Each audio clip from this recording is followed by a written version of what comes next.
Okay, thank you very much. This is big stuff. We appreciate you being here.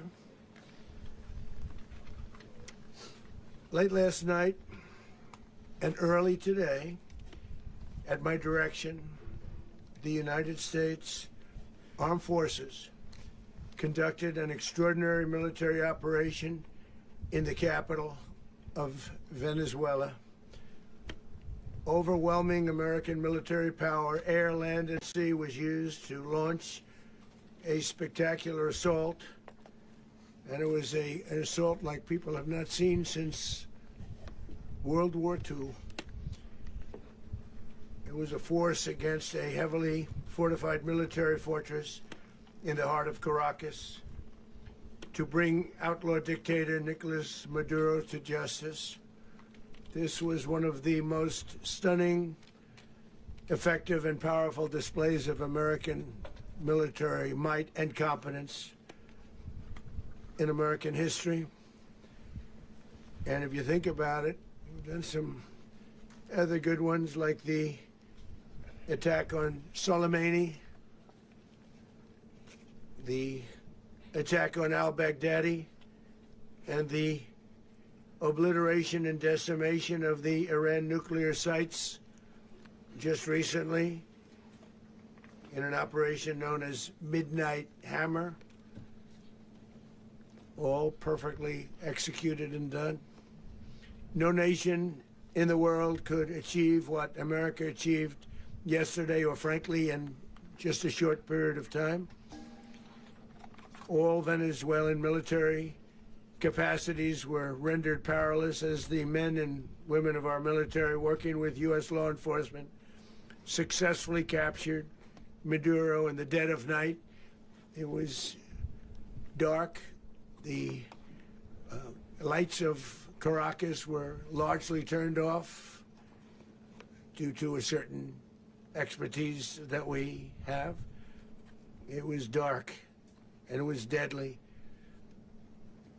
But captured along with his wife, Cilia, Flores, both of whom now face American justice. Maduro and Flores have been indicted in the Southern District of New York. It's Jay Clayton, for their campaign of deadly narco-terrorism against the United States and its citizens. I want to thank the men and women of our military who achieved such an extraordinary success overnight with breathtaking speed, power, precision, and competence. You rarely see anything like it. You've seen some raids in this country that didn't go so well. They were an embarrassment. If you look back to Afghanistan, or if you look back to the Jimmy Carter days, they were different days. We're a respected country again, maybe like never before. These highly trained warriors, operating in collaboration with U.S. law enforcement, caught them in a very ready position. They were waiting for us. They knew we had many ships out in the sea. We were just sort of waiting. They knew we were coming. So they were in a ready, what's called a ready position. But they were completely overwhelmed and very quickly incapacitated. If you would have seen what I saw last night, you would have been very impressed. I'm not sure that you'll ever get to see it, but it was an incredible thing to see. Not a single American service member was killed, and not a single piece of American equipment was lost. We had many helicopters, many planes, many people involved in that fight. But think of that, not one piece of military equipment was lost, not one service member was, more importantly, killed. The United States military is the strongest and most fearsome military on the planet by far, with capabilities and skills our enemies can scarcely begin to imagine. We have the best equipment anywhere in the world. There's no equipment like what we have, and you see that even if you just look at the boats. You know, we've knocked out 97% of the drugs coming in by sea. 90%. Each boat kills on average, 25,000 people. We knocked out 97%.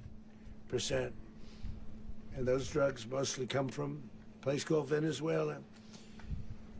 We're going to run the country until such time as we can do a safe, proper, and judicious transition. So we don't want to be involved with having somebody else get in and we have the same situation that we had for the last long period of years.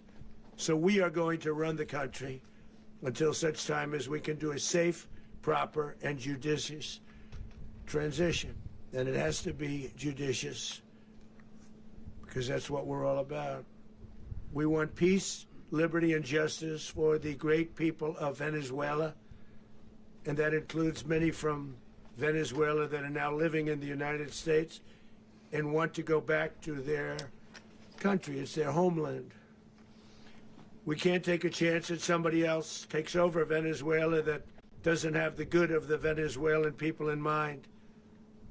We've had decades of that. We're not going to let that happen. We're there now, and what people don't understand, but they understand as I say this, we're there now, but we're going to stay until such time as the proper transition can take place. So we're going to stay until such time as we're going to run it, essentially, until such time as a proper transition can take place. As everyone knows, the oil business in Venezuela has been a bust, a total bust, for a long period of time. They were pumping almost nothing by comparison to what they could have been pumping and what could have taken place. We're going to have our very large United States oil companies, the biggest anywhere in the world, go in, spend billions of dollars, fix the badly broken infrastructure, the oil infrastructure, and start making money for the country. And we are ready to stage a second and much larger attack if we need to do so. So we were prepared to do a second wave if we needed to do so. We actually assumed that a second wave would be necessary, but now it's probably not. The first wave, if you'd like to call it that, the first attack was so successful, we probably don't have to do a second, but we're prepared to do a second wave, a much bigger wave, actually. This was pinpoint, but we have a much bigger wave that probably won't have to do. This partnership of Venezuela with the United States of America, a country that everybody wants to be involved with because of what we were able to do and accomplish, will make the people of Venezuela rich, independent, and safe. And it will also make the many, many people from Venezuela that are living in the United States extremely happy. They suffered. They suffered. So much was taken from them. They're not going to suffer anymore. The illegitimate dictator Maduro was the kingpin of a vast criminal network responsible for trafficking colossal amounts of deadly and illicit drugs into the United States. As alleged in the indictment, he personally oversaw the vicious cartel known as Cartel de las Solas, which flooded our nation with lethal poison, responsible for the deaths of countless Americans, the many, many Americans. Hundreds of thousands over the years of Americans died because of him. Maduro and his wife will soon face the full might of American justice and stand trial on American soil. Right now, they're on a ship. They'll be heading to, ultimately, New York, and then a decision will be made, I assume, between New York and Miami or Florida.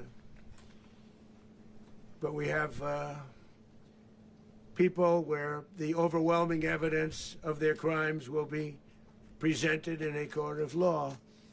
And I've seen it. I've seen what we have. It's both horrible and breathtaking that something like this could have been allowed to take place.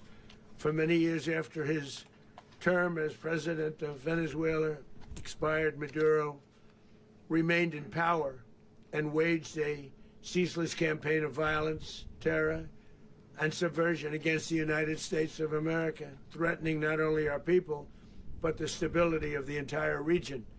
And you all saw it. In addition to trafficking gigantic amounts of illegal drugs that inflicted untold suffering and human destruction all over the country, all over, in particular, the United States.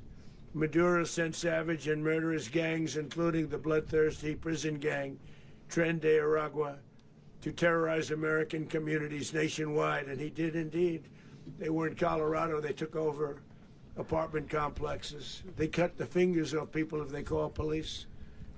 They were brutal, but they're not so brutal now.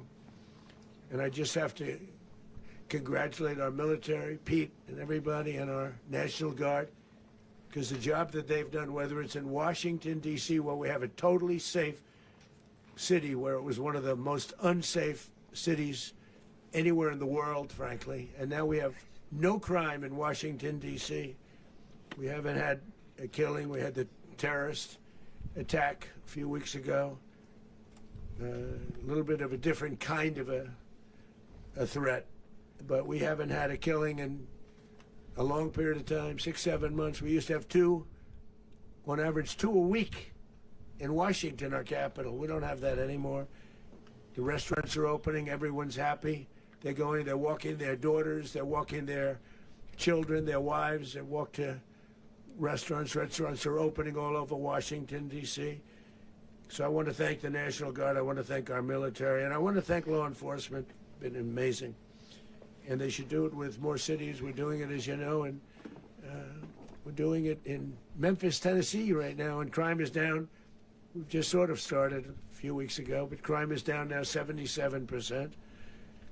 And the governor of Louisiana called, great person, and he wanted us to help him, as you know, in a certain very nice part of Louisiana, and we have done that. It was a rough section, and we have crime down. I understand it's down to almost nothing already after 2.5 weeks. New Orleans, it's down to almost nothing, and we've only been there for 2.5 weeks. Can't imagine why governors wouldn't want us to help.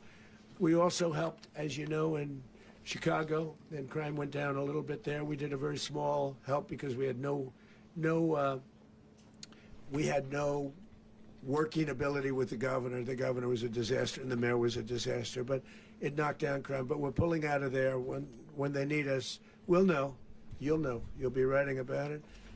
And likewise, Los Angeles, where we saved Los Angeles early on, where the head of the police department made a statement that if the federal government didn't come in, we would have lost Los Angeles. That's long after the fires. That's when they had the riots in Los Angeles. We did a great job. Got no credit for it whatsoever, but that's okay. It doesn't matter. We don't need the credit.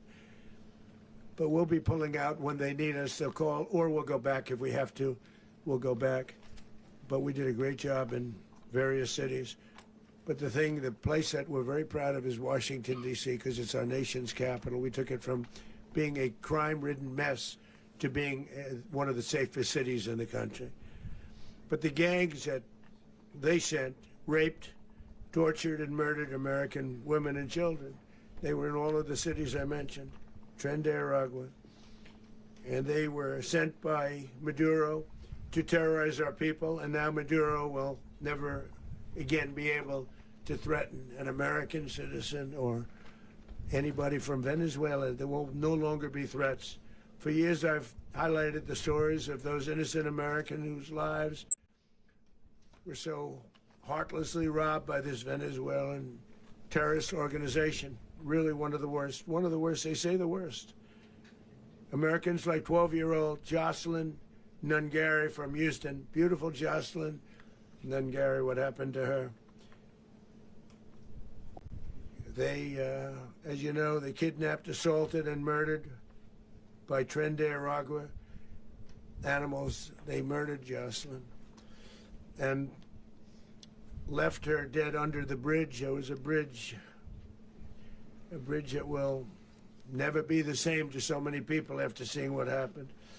As I've said many times, the Maduro regime emptied out their prisons, sent their worst and most violent monsters into the United States to steal American lives. And they came from mental institutions and insane asylums. They came from prisons and jails.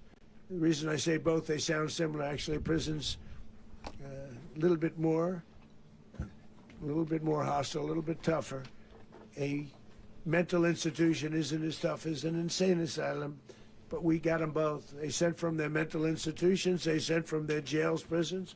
They were drug dealers, they were drug kingpins, they sent everybody bad into the United States. But no longer, and we have now a border where nobody gets through. In addition, Venezuela unilaterally seized and stole American oil, American assets, and American platforms, costing us billions and billions of dollars. They did this a while ago, but we never had a president that did anything about it. They took all of our property. It was our property. We built it. And we never had a president that decided to do anything about it. Instead, they fought wars that were 10,000 miles away. We built Venezuela oil industry with American talent, drive, and skill, and the socialist regime stole it from us during those previous administrations, and they stole it through force. This constituted one of the largest thefts of American property in the history of our country. Considered the largest theft of property in the history of our country. Massive oil infrastructure was taken like we were babies, and we didn't do anything about it.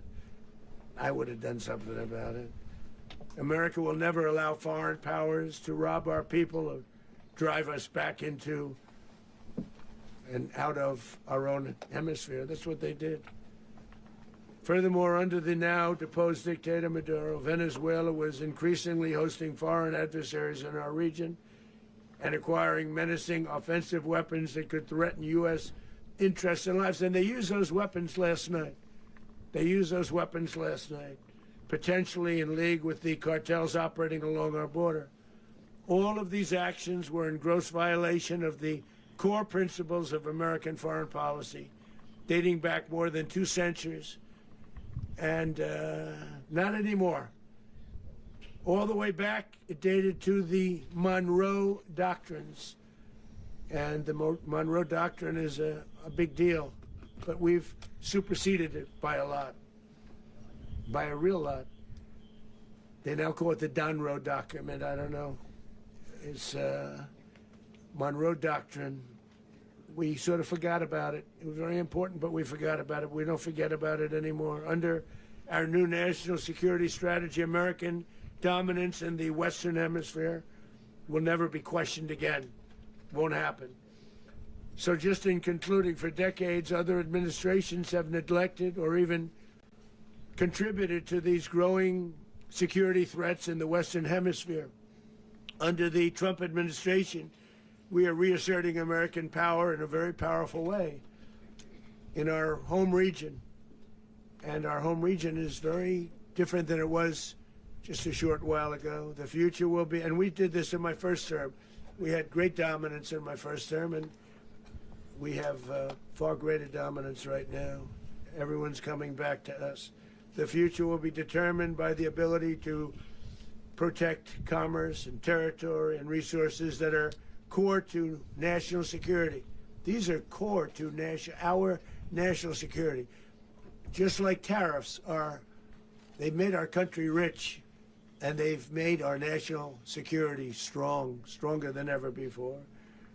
But these are the iron laws that have always determined global power. And we're going to keep it that way. We will secure our borders. We will stop the terrorists. We will crash the cartels, and we will defend our citizens against all threats, foreign and domestic. Other presidents may have lacked the courage or whatever to defend America, but I will never allow terrorists and criminals to operate with impunity against the United States. This extremely successful operation should serve as warning to anyone who would threaten American sovereignty or endanger American lives. Very importantly, the embargo on all Venezuelan oil remains in full effect. The American Armada remains poised in position, and the United States retains all military options until United States demands have been fully met and fully satisfied. All political and military figures in Venezuela should understand what happened to Maduro can happen to them, and it will happen to them if they aren't just, fair, even to their people. The dictator and terrorist, Maduro, is finally gone in Venezuela. People are free. They're free again. It's been a long time for them, but they're free. America is a safer nation this morning. It's a prouder nation this morning because it didn't allow this horrible person and this country that was doing very bad things to us. It didn't allow it to happen. And the Western Hemisphere is right now a much safer place to be. So I want to thank everybody for being here. I want to thank General Raisin Kane. He's a fantastic man. I've worked with a lot of generals. I worked with some I didn't like. I worked with some I didn't respect. I worked with some that just weren't good. But this guy is fantastic. I watched last night one of the most precise attacks on sovereignty. I mean, it was an attack for justice. And I'm very proud of him, and I'm very proud of our Secretary of War, Pete Hegseth, who I'm going to ask to say a few words. Thank you very much. Mr. President, can you explain how the U.S. will run Venezuela? Well, thank you, Mr. President. Finally, a commander-in-chief the world respects and the American people deserve. And as the President said, words can barely capture the bravery and the power and the precision of this historic operation. A massive joint military and law enforcement raid flawlessly executed by the greatest Americans our country has to offer. American warriors are second to none, the best in the world and the best of our country. What all of us witnessed last night was sheer guts and grit, gallantry, and glory of the American warrior. I'm simply humbled by such men, and I tip my hat to our chairman, Dan Raisin Kane, and all those Americans who stood watch last night. Our warriors are the elite of America, and again, President Trump has your back. No other country on planet Earth, and it's not even close, could pull this kind of operation off. And no other president has ever shown this kind of leadership, courage, and resolve. The most powerful combination the world has ever seen. As the President said, our adversaries remain on notice. America can project our will anywhere, anytime. The coordination, the stealth, the lethality, the precision, the very long arm of American justice, all on full display in the middle of the night. Nicolás Maduro had his chance, just like Iran had their chance, until they didn't and until he didn't. He effed around and he found out. President Trump is deadly serious about stopping the flow of gangs and violence to our country.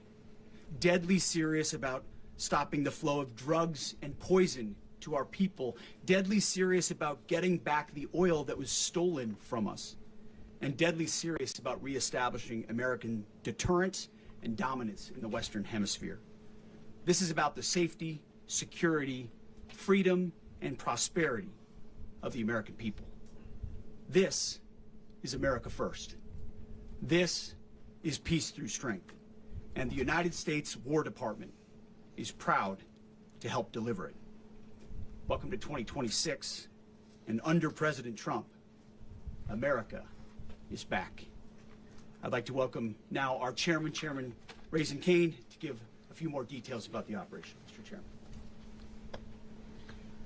Thank you, Mr. Secretary. Thank you, Mr. President, and good morning.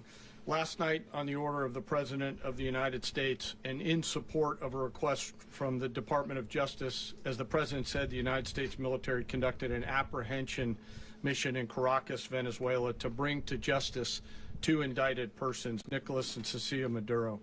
This operation, known as Operation Absolute Resolve, was discreet, precise, and conducted during the darkest hours of January 2nd and was the culmination of months of planning and rehearsal, an operation that, frankly, only the United States military could undertake.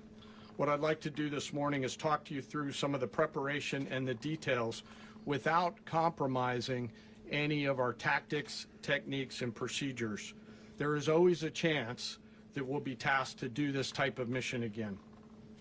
Our interagency work began months ago and built on decades of experience of integrating complex air, ground, space, and maritime operations. While the past 2 decades have honed the skills of our special operations forces, this particular mission required every component of our joint force, with soldiers, sailors, airmen, Marines, and Guardians working in unison with our intelligence agency partners and law enforcement teammates in an unprecedented operation.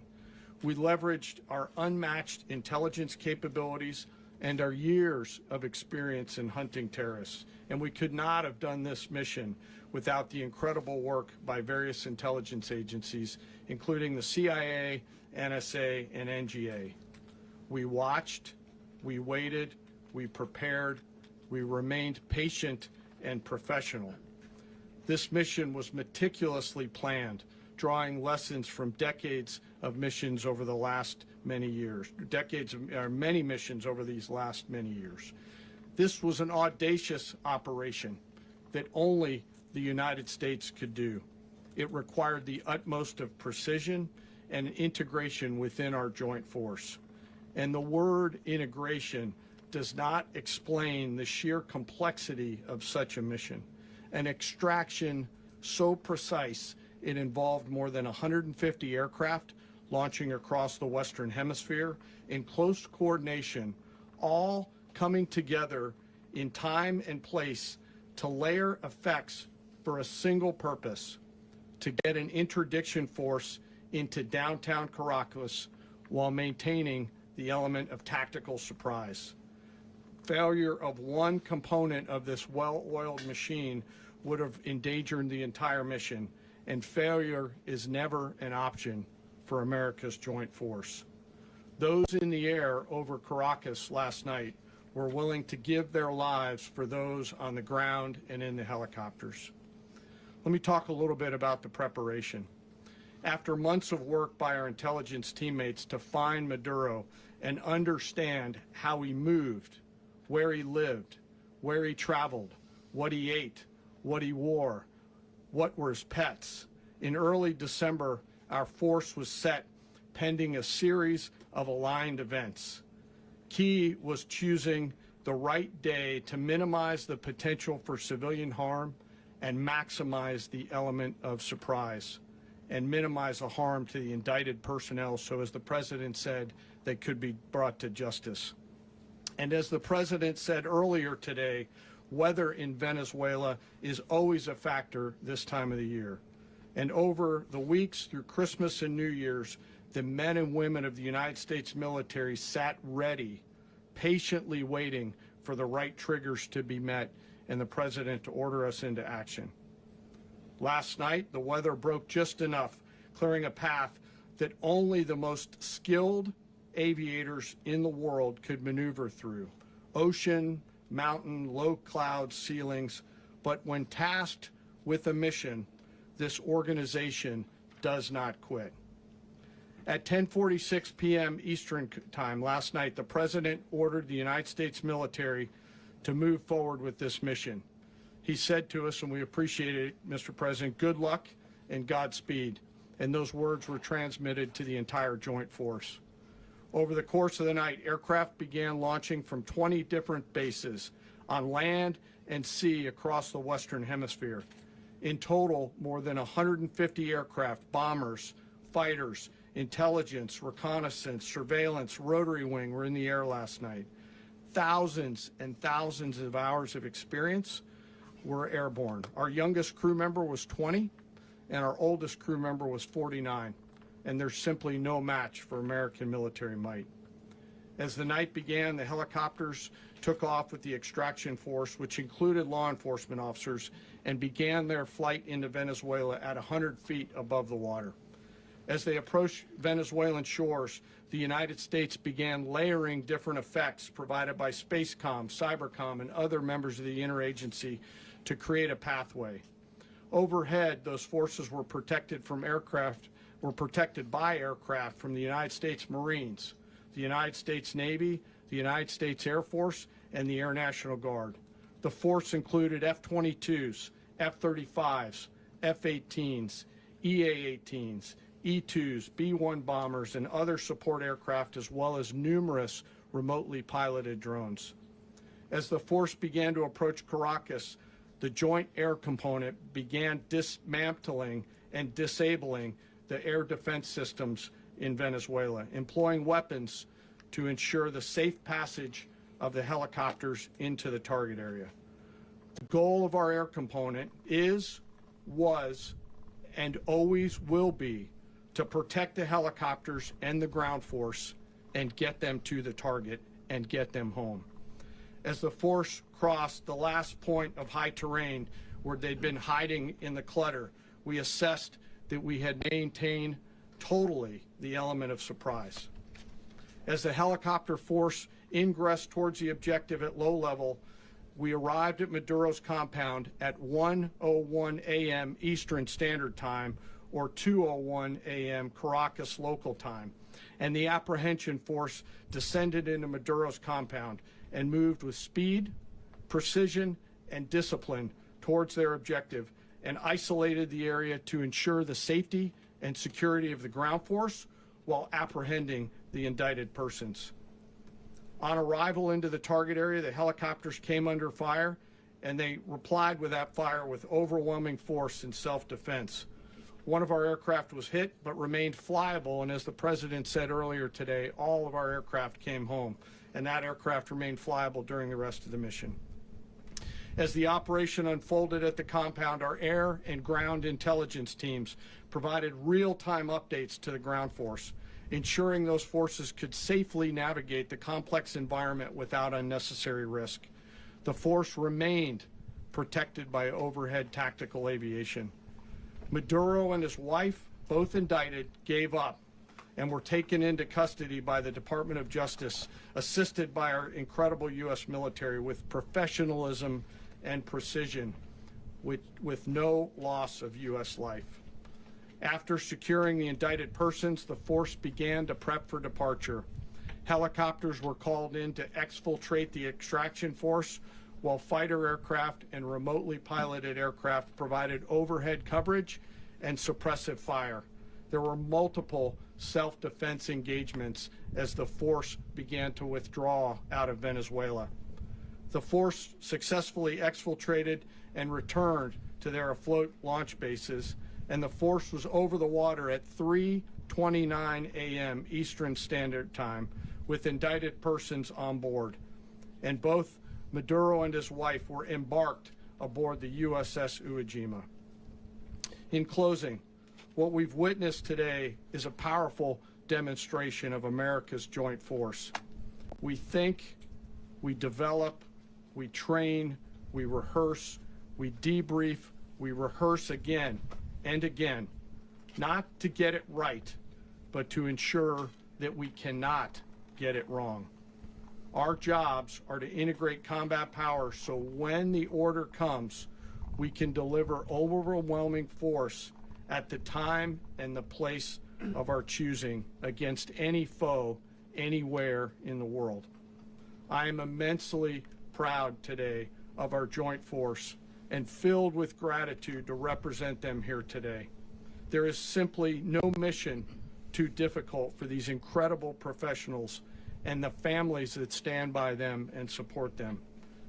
As we stand here this morning, our forces remain in the region at a high state of readiness, prepared to project power, defend themselves, and our interests in the region. This operation is a testament to the dedication and unwavering commitment to justice and our resolve to hold accountable those who threaten peace and stability.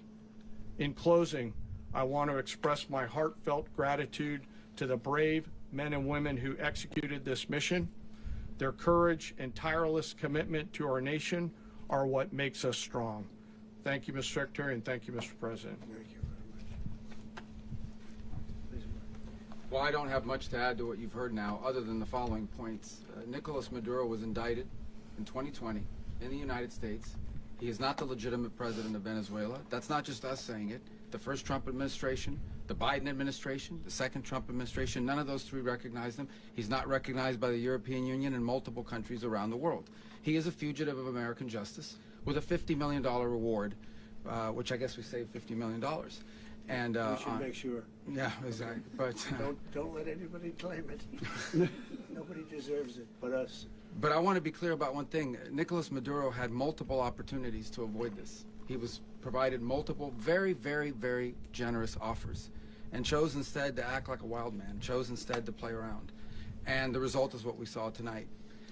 The other message here is the following. You have a guy, like many people around the world, they like to play games. You have a guy who decides he's going to invite Iran into his country, is going to, do the confiscation of American oil companies, is going to flood our country with gang members, is going to take Americans prisoner and try to hold them for hostage and trade them like he was able to do with the Biden administration.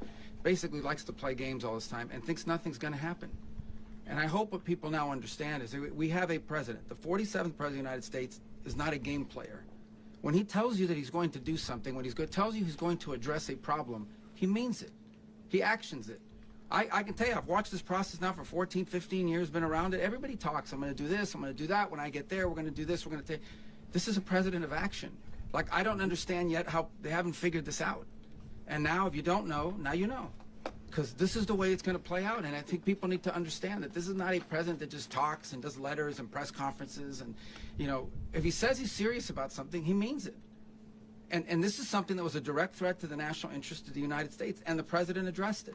There's a president of peace, by the way. I told you what I just said earlier. This guy had multiple opportunities to find his way somewhere else and figure out another. He could have been living somewhere else right now very happy. But instead, he wanted to play big boy. And so now, he's got other sets of problems on his hands. And but I think the message here should be for the world. Look, the president doesn't go out looking for people to pick fights with. He's not generally wants to get along with everybody. We'll talk and meet with anybody. But don't play games. Don't play games with this president's in office because it's not going to turn out well. And so I hope that, I guess that lesson was learned last night, and we hope it'll be instructive moving forward. Is that a message for Cuba? Mr. President. Mr. President. You said that the U.S. is going to run Venezuela, so who's in power right now? Well, we're going to be running it with a group, and we're going to make sure it's run properly. We're going to rebuild the oil infrastructure, which will cost billions of dollars. It'll be paid for by the oil companies directly. They will be reimbursed for what they're doing, but it's going to be paid. And we're going to get the oil flowing the way it should be. As you know, it was just a minor flow. It was actually a minor flow for what they have. But we're going to run it properly, and we're going to make sure the people of Venezuela are taken care of. We're going to make sure the people that were forced out of Venezuela by this thug are also taken care of. Mr. President. Does the U.S. running the country mean that U.S. troops will be on the ground? How will that work? Well, they always say boots on the ground. So we're not afraid of boots on the ground if we have to have. We had boots on the ground last night at a very high level, actually. We're not afraid of it. We don't mind saying it. But we're going to make sure that that country is run properly. We're not doing this in vain. This is a very dangerous attack. This is an attack that could have gone very, very badly. Could have gone very badly. We could have lost a lot of people last night. We could have lost a lot of dignity. We could have lost a lot of equipment. The equipment is less important, but we could have lost a lot. And we're going to make sure that this is proper. We're there now. We're ready to go again if we have to. We're going to run the country right. It's going to be run very judiciously, very fairly. It's going to make a lot of money. We're going to give money to the people. We're going to reimburse people that were taken advantage of. We're going to take care of everybody. It's very important. We couldn't let them get away with it. They stole our oil. We built that whole industry there, and they just took it over like we were nothing. And we had a president that decided not to do anything about it. So we did something about it. We're late, but we did something about it. Yeah, please. Mr. President, can you explain the exact mechanism by which you're going to run the country? Are you going to designate a U.S. official to coordinate? Yes, it's all being done right now. We're designating people. We're talking to people. We're designating various people, and we're going to let you know who those people are. Mr. President. What's the group you mentioned that would run Venezuela? Well, it's largely going to be, for a period of time, the people that are standing right behind me. We're going to be running it. We're going to be bringing it back. It's a dead, I talk about a dead country. A year and a half ago, we were a dead country. Now we're the hottest country anywhere in the world. We're a country doing better than any country anywhere in the world. And it required leadership. Venezuela has a lot of bad people in there, a lot of bad people that shouldn't be leading. We're not going to take a chance that one of those people take over for Maduro. So you can look at, and others, we have fantastic people, including people in the military. So we're going to have a group of people running it until such time as it can be put back on track, make a lot of money for the people, and give people a great way of life, and also reimbursement for people in our country that were forced out of Venezuela. Mr. President, Rubio would be. you said earlier today that you weren't going to back Machado to come back and be the opposition leader in your Fox and Friends interview. And then you also mentioned the vice president of Venezuela. Are you going to work with the vice president of Venezuela, or how do you foresee the relationship Well, going? I understand she was just sworn in, but she was, as you know, picked by Maduro. So Marco's working on that directly. He just had a conversation with her, and she's essentially willing to do what we think is necessary to make Venezuela great again. Very simple. Mr. President, Colombian President Gustavo Petro, a couple weeks ago, you said he's got to watch his ass. And today, he said he's not concerned about anything happening to him in the aftermath of this operation. So, just what your message is Well, about he that. has cocaine mills. He has factories where he makes cocaine. And yeah, I think I stick by my first statement. He's making cocaine. They're sending it into the United States. So he does have to watch his ass. Mr. President, Did you notify any members of Congress in advance? Marco, do you want to talk about that? Because you were involved in Sure. We call members of Congress immediately after. This was not the kind of mission that you can do congressional notification on. It was a trigger-based mission in which conditions had to be met night after night. We watched and monitored that for a number of days. So it's just simply not the kind of mission you can call people and say, hey, we may do this at some point in the next 15 days. But it's largely a law enforcement function. Remember, at the end of the day, at its core, this was an arrest of 2 indicted fugitives of American justice, and the Department of War supported the Department of Justice in that job. Now, there are broader policy implications here, but it's just not the kind of mission that you can pre-notify because it endangers the mission. If I could add one thing to that. Congress has a tendency to leak. This would not be good. If they leaked, General, I think it would have been maybe a very different result. But I have to say, they knew we were coming at some point, We had a lot of ships out there. They sort of knew we were coming. But Congress will leak, and we don't want leakage. Mr. President. You were one of the only people to watch this all play out live. What was Maduro doing when the U.S. forces entered what I assume would be his home? And also, was there any point where the U.S. was considering if Maduro pushed back or resisted killing Maduro? It could have happened. It could have happened. He was trying to get into a safe place. The safe place is all steel. And he wasn't able to make it to the door because our guys were so fast. They went through the opposition so fast. And there was a lot of opposition. People were wondering, do we get them by surprise? Sort of surprised, but they were waiting for something. It was a lot of opposition. There was a lot of gunfire. You saw some of it today. But he was trying to get to a safe place, which wasn't safe because we would have had the door blown up in about 47 seconds, they say on average, regardless of how thick the steel was. It was a very thick door. It was a very heavy door, but he was unable to get to that door. He made it to the door. He was unable to close it. So where's Maduro going to be? Go ahead, finish. Where is Maduro going to be in the time being right now? Do you know his exact Well, whereabouts? eventually, ultimately, in the near future, he's going to be brought to New York. And where is he going to be held? Where is he going to be held in New York? Do you know? That's going to be up to the officials that do these things. Mr.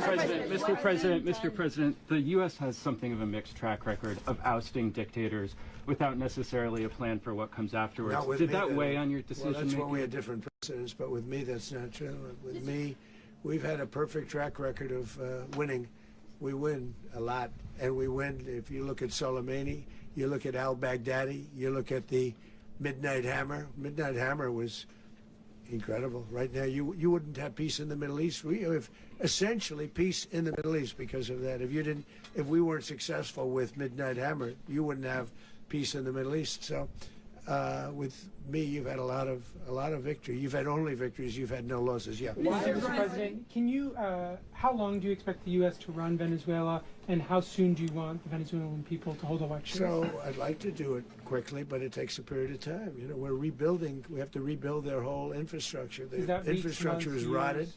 It's actually very dangerous. It's blow-up territory. Oil is very dangerous. It's a very dangerous thing to take out of the ground. It can kill a lot of people. It has killed a lot of people doing just that.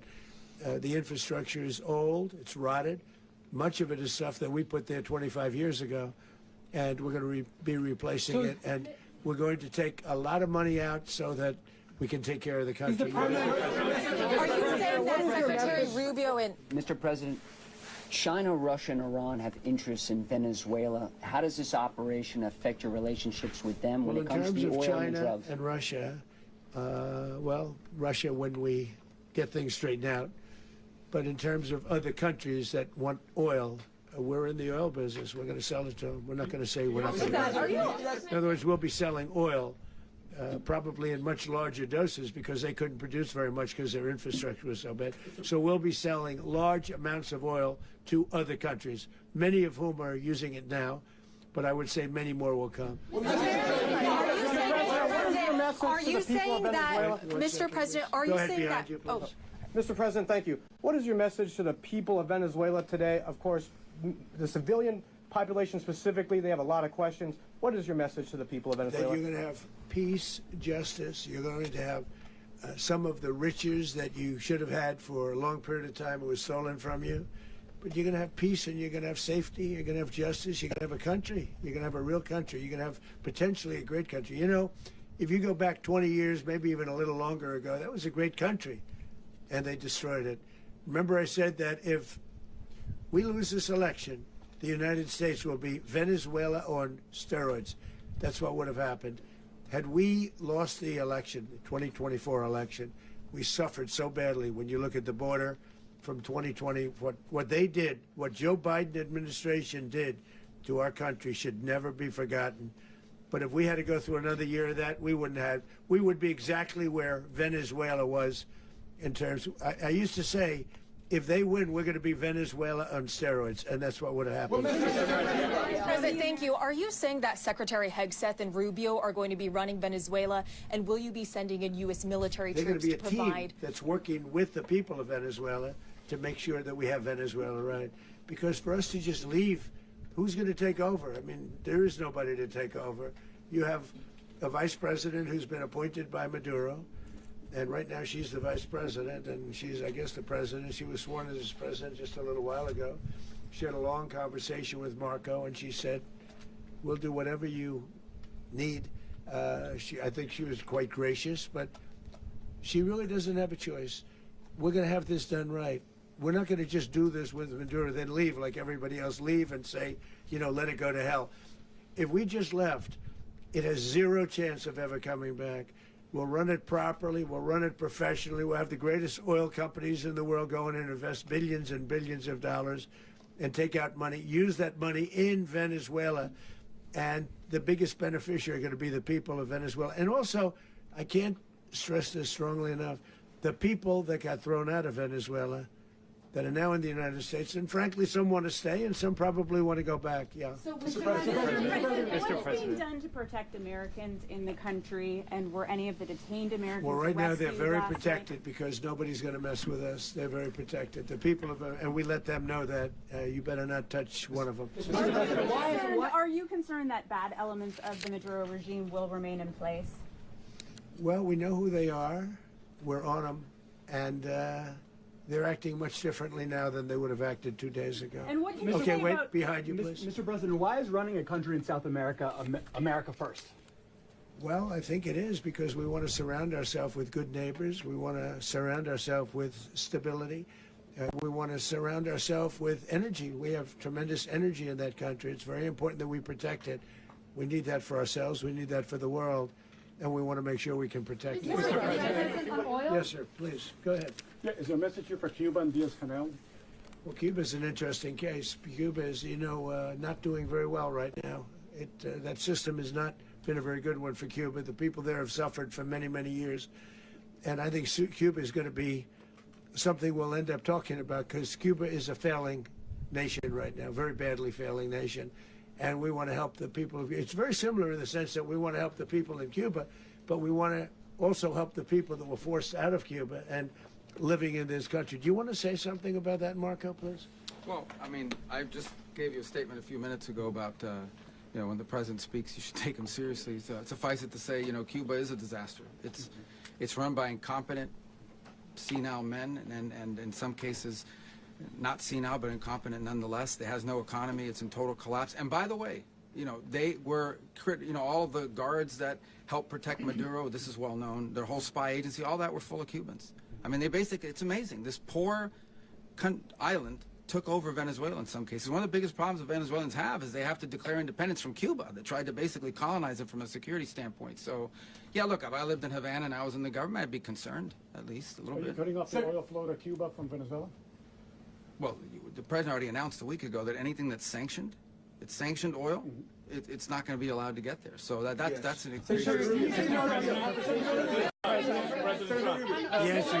The answer is yes. Mr. President, Is the U.S. aware of the location of opposition leader Machado, and have you been in contact with her? No, we haven't. No, we haven't.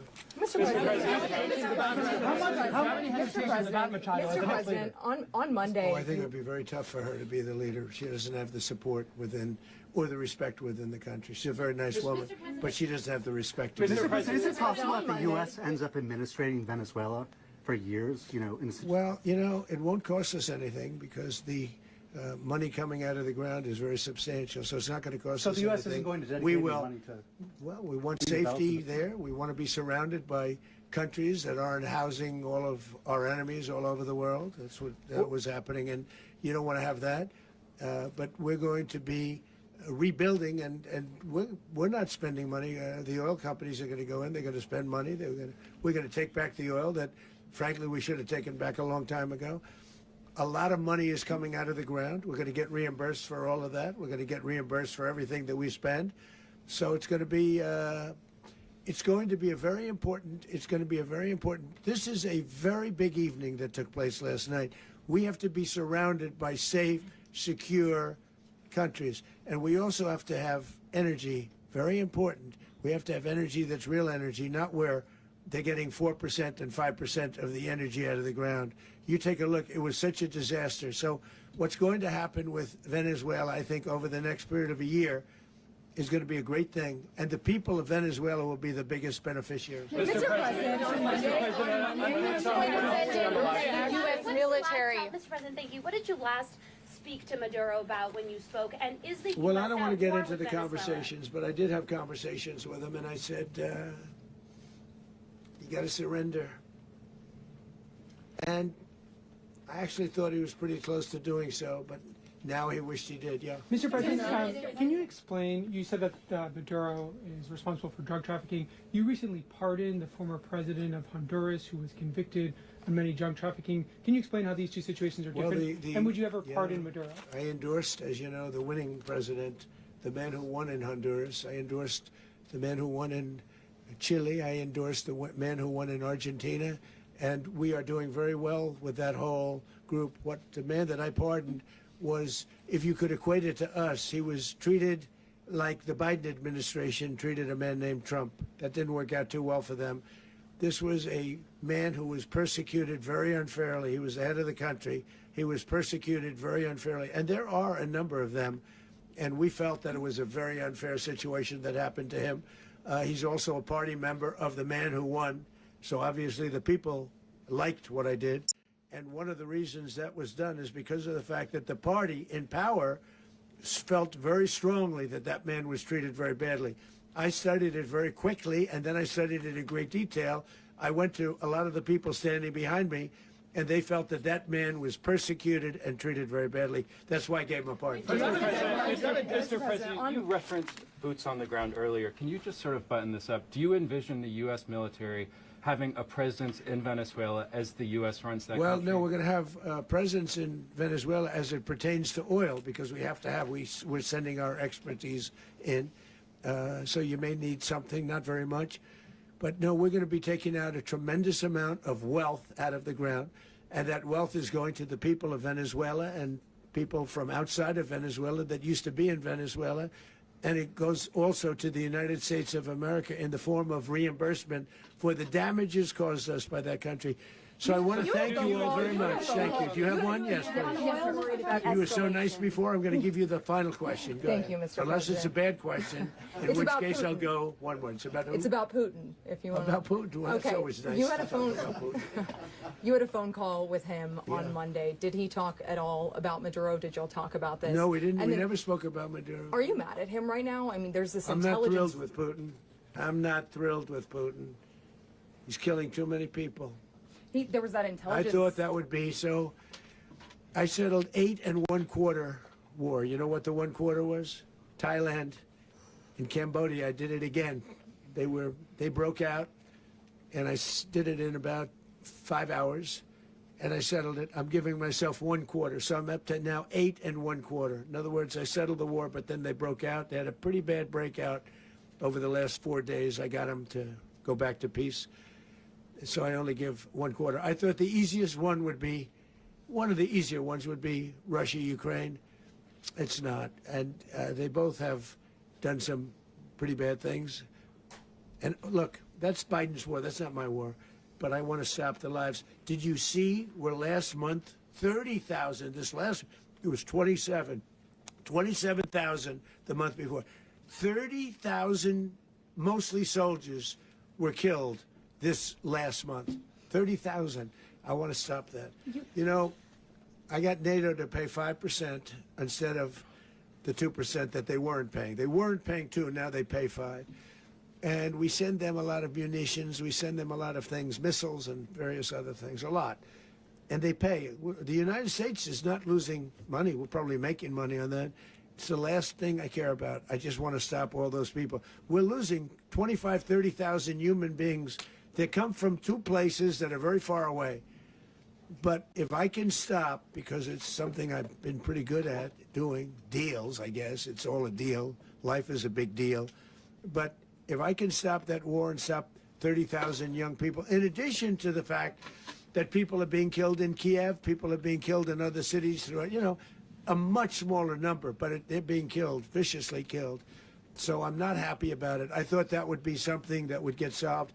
We have Mr. Witkoff here. I think that we're making progress, but that's a war that should have never happened. If I were president, it would have never happened. Putin says it. Everybody says it.